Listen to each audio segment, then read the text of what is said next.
In the weeks that followed, Maeve became her sea guide.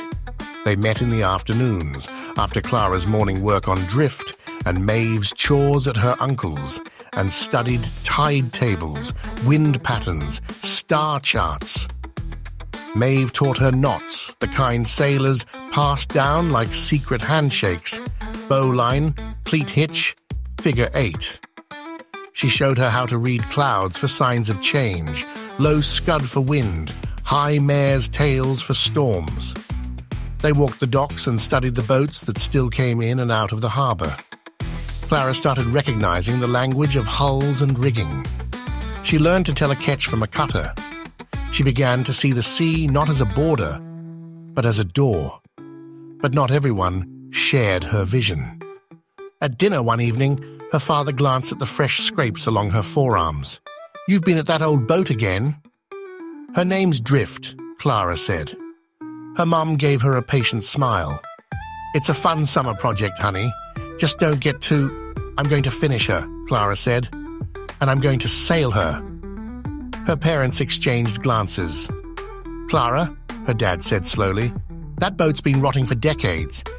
Even if you fix her up, she's not seaworthy. It's romantic, sure, but not practical." "I've been working with a boatwright," she said. "And Maeve knows the tides. I've learned a lot." "You're 13, he said, not unkindly. "And the ocean is no place for a kid with a patched-up rowboat and a dream." Clara stood from the table. "She's not patched up. She's becoming." And she walked out, blinking away the sting in her eyes. That night, Clara climbed to the top of the lighthouse alone. Maeve had told her how to sneak in. There was a rusted hatch that hadn't been locked in years, and Clara slipped through it, heart pounding. Inside, the air was cold and smelled of salt and rust. A spiral staircase wound upward, narrow and creaking. She climbed it slowly, flashlight bouncing shadows off the walls, until she reached the glass dome.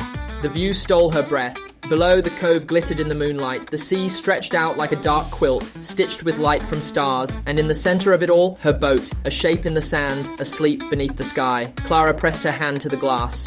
"I'm going," she whispered. 2 days later, the sea gave her a gift. Maeve called her in the early morning, her voice urgent. "Come to the cove now." Clara arrived breathless. Maeve was already there, standing beside a pile of driftwood and debris that the tide had thrown up overnight. "What is it?" Clara asked. Maeve pointed. Among the wreckage, half buried in sand, was a mast. Not just a branch or a pole, an actual seasoned, shaped mast. Worn but straight, still fitted with rusted rings and bits of old rope. Clara dropped to her knees and ran her fingers along it. "It's perfect." "It washed up just before dawn," Maeve said, like it was waiting. Clara looked at her. "Do you think it's a sign?" "I think," Maeve said softly, "the sea knows what it owes." The next few days were a blur. With Silas's help, they fitted the mast into Drift's core.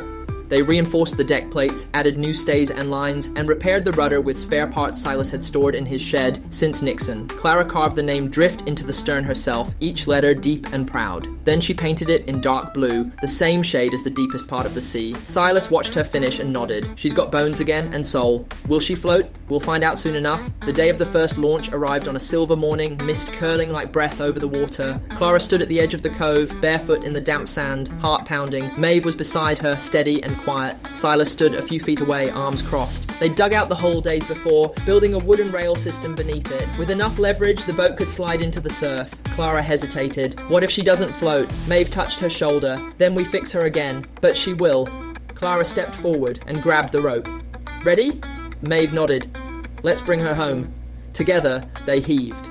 The boat groaned as it shifted, wood scraping wood. Then slowly, it began to move.